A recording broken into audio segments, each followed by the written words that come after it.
छोकिरीअ सां शादी करणु चाहियां थो,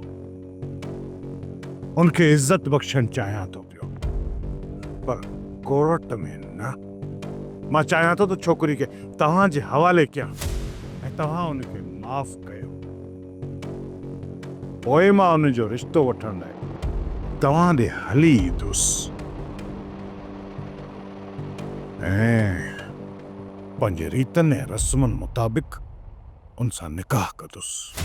जे ये रसन वारा मंसूर ख़ान वटि हार मञी अचनि त पोइ पाण वारनि हमराहनि खे चई छॾिजां त हमिलो मुराद मथां न रसन वारनि जे मथां कनि। मंसूर ख़ान असां खां हर हाल में इहा ज़मानत घुरंदो त कूंज खे न मारियो।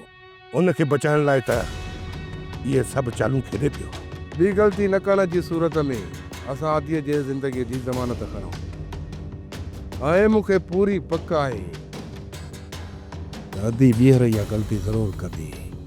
जेकॾहिं मंसूर ख़ान ॿीहर वाइदे ख़िलाफ़ी कई त पोइ अदीअ खे मारियो वेंदो। सोप सीरियल डोलाप हाणे तमाम एपिसोड्स ॾिसो HD क्वालिटीअ में।